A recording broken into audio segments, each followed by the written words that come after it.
L'une des idées reçues les plus tenaces que je rencontre dans les commentaires sous mes vidéos, c'est cette conviction ancrée que pour s'enrichir il faut déjà être riche. Beaucoup pensent qu'avec leur modeste salaire, la porte de la richesse leur est définitivement fermée. Laissez-moi vous dire qu'il n'y a rien de plus éloigné de la vérité. La réalité est implacable, quelle que soit la somme que vous gagnez à la fin du mois, sans une gestion financière rigoureuse, vous finirez invariablement par manquer d'argent. En fait, le piège n'est pas le montant de l'argent gagné mais la manière dont il est géré. Dans cette vidéo, nous allons démystifier cette idée reçue courante et vous démontrer de manière pragmatique comment vous pouvez vous enrichir même avec un salaire modeste, disons de 1 000 € par mois. Nous allons voir ensemble 4 étapes détaillées pour optimiser votre revenu, de sorte qu'il ne couvre pas seulement vos besoins quotidiens, mais vous permettent aussi de mettre de côté de l'argent et d'investir afin de construire votre patrimoine. 1. La responsabilité personnelle dans la gestion financière. Avant de plonger dans les mécanismes de la construction d'une fortune avec un petit salaire, il est impératif de saisir une vérité fondamentale, la responsabilité de votre situation financière repose entièrement sur vos épaules. Cela peut sembler dur à entendre pour certains, mais si vous aspirez réellement à bâtir une richesse durable, vous devez accepter cette réalité incontestable. Votre position financière actuelle est directement le fruit de vos décisions et de votre gestion. Prenons un exemple concret pour illustrer ce point. Imaginez Sarah, résidant en France, travaillant depuis 5 ans avec un salaire mensuel de 1 800 €, équivalent au SMIC. En 5 ans, Sarah a géré pas moins de 108 000 €, mais que reste-t-il de cette somme ? Très probablement rien, car elle se convainc qu'elle ne perçoit que le SMIC. Vous voyez donc que l'argent en soi n'est clairement pas le problème ici. En réalité, même dans le scénario idéal où un gouvernement exemplaire vous verserait de l'argent sans que vous n'ayez à fournir le moindre effort, il est très probable que, faute d'une gestion appropriée, cet argent se dissiperait aussi vite qu'il est venu, sans engendrer de résultats tangibles ou durables. Le cœur du problème n'est donc ni plus ni moins la manière dont vous ne gérez pas vos finances et votre mentalité vis-à-vis de l'argent. Si vous vous trouvez dans une situation financière précaire, le premier pas vers le redressement n'est autre que la prise de conscience, reconnaître que jusqu'à présent, votre gestion a été déficiente. Mais il est également vital de comprendre que vous détenez le pouvoir de changer le cours des choses, de rectifier le tir et d'adopter une gestion saine et productive. C'est une étape cruciale sans laquelle aucun progrès réel ne peut être réalisé. Donc, si vous avez conscience de cela, pouvons passer aux choses sérieuses. 2. Comprendre et évaluer vos finances actuelles. La deuxième étape cruciale, après avoir pris conscience de votre responsabilité dans la gestion de vos finances, est d'examiner minutieusement où s'envole votre argent. En effet, il est impossible de maîtriser la gestion de votre argent sans avoir une vision claire et précise de leur destination. Beaucoup trop de personnes voient leur salaire disparaître de leur compte bancaire sans comprendre comment et pourquoi. Le 10 du mois, c'est la stupeur, le compte est presque à sec. Donc, pour évaluer comment vous dépensez votre argent, commencez par examiner vos relevés bancaires des 3 derniers mois. Analysez chaque dépense, identifiez où va chaque centime. Cet exercice, semblable à un diagnostic médical, vous aidera à comprendre vos habitudes financières. À l'instar d'un médecin qui interroge son patient pour comprendre ses symptômes, une fois que vous avez établi où va votre argent, l'étape suivante consiste à classer vos dépenses. Combien dépensez-vous pour le loyer, pour les repas au restaurant, pour l'alimentation, pour les vêtements, pour les vacances, pour les cadeaux, etc. Il est essentiel d'avoir une vision claire et détaillée de vos flux financiers. C'est là que les premières révélations surgissent. Vous serez probablement surpris de découvrir combien vous dépensez réellement dans certaines catégories. Par exemple, il se pourrait que vous découvriez avec effroi que, sur un salaire de 1 800 €, vous consacrez 800 € au loyer ou au shopping. Cette prise de conscience est le premier pas vers un meilleur contrôle financier. Maintenant que vous savez où va votre argent, il est temps de le gérer plus judicieusement.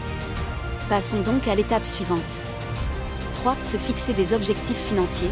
Lorsque vous avez une compréhension précise de l'écoulement de votre argent, il est crucial de faire une pause et de réfléchir profondément à vos ambitions financières. Car c'est uniquement en ayant une vision claire de votre destination que vous pourrez établir un budget efficace et répartir judicieusement votre argent. Alors, demandez-vous quel est votre grand projet ? Quels sont vos rêves financiers ? Seul celui qui sait où il va peut espérer y arriver. Avec un objectif précis en tête, si vous naviguez sans direction, à quoi bon épargner ? À cette étape critique, vous devez être capable de vous fixer des objectifs tangibles. Que ce soit mettre de côté 5 000, 10 000, 15 000 ou même 20 000 €, vous comprendrez bientôt pourquoi ces montants spécifiques sont essentiels pour initier un business parallèle à votre emploi actuel. Rappelez-vous, avec un salaire mensuel de 1 800 €, devenir riche uniquement avec le salaire est quasiment impossible. Alors, prenez ce moment pour vous interroger. Si vous envisagez d'investir en bourse, de lancer un business en ligne ou quel que soit votre projet, réfléchissez bien et déterminez la somme nécessaire à sa réalisation. Vous devez voir votre argent comme un outil à investir dans des projets qui le feront fructifier. Ainsi, chaque fois que vous recevez votre salaire, vous devez délibérément en allouer une portion à l'investissement. Après avoir déterminé le montant nécessaire pour démarrer votre activité parallèle, nous sommes prêts à avancer vers l'étape suivante. 4. Répartir votre argent selon les différents postes. Maintenant que vous avez une vision précise de la façon dont votre argent est dépensé et avez établi vos différents objectifs, il est impératif de reprendre les rênes de vos finances. Au lieu de laisser vos finances diriger votre vie, c'est vous qui devez piloter vos finances. Après avoir défini les catégories de dépenses, il est essentiel d'appliquer la règle du 50-30-20 comme fondement de votre gestion financière. Selon cette règle, 50% de votre salaire devrait se consacrer à vos besoins essentiels tels que le loyer, la nourriture et les factures.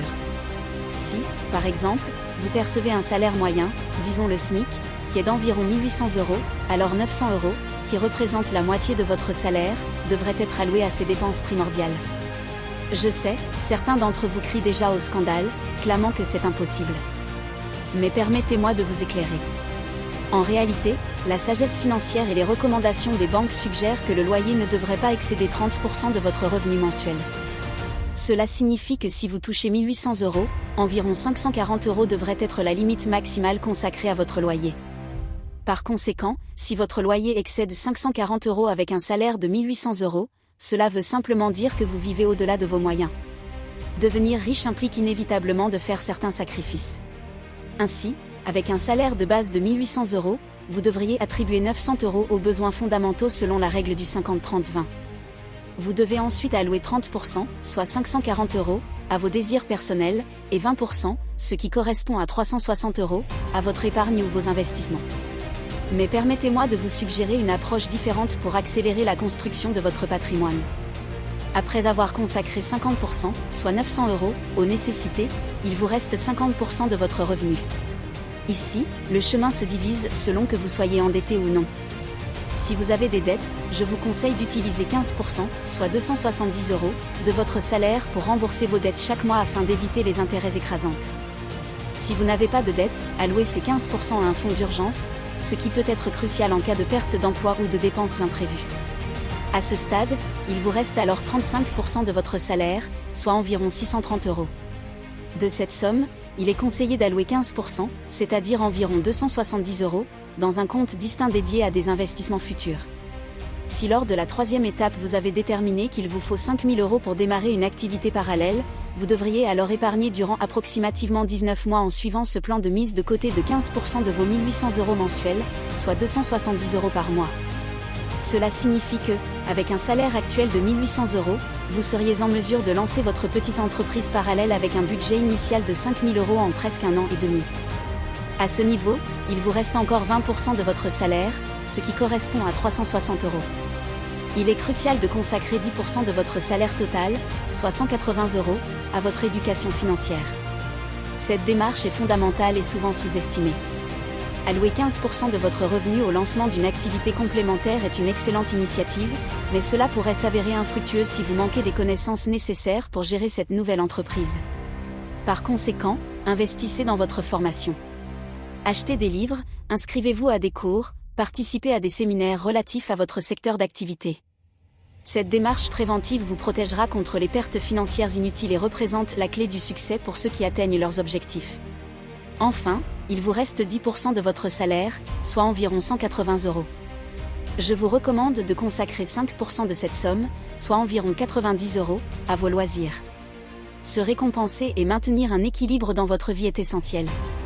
Les 5% restants, également environ 90 €, devraient être alloués à la générosité. En suivant ces conseils, vous créez un équilibre sain entre économie, investissement, éducation personnelle, bien-être et générosité. C'est ainsi, mes chers auditeurs, comment même avec un salaire modeste, vous pouvez débuter votre voyage vers la création de richesse. Merci d'avoir regardé. Je vous invite à prendre un instant pour aimer cette vidéo. Cela aidera l'algorithme à reconnaître que c'est un contenu utile et il pourra ainsi recommander la vidéo à davantage de personnes. Cela ne vous coûte rien, mais cela signifie beaucoup pour nous. Merci de l'avoir fait et à bientôt.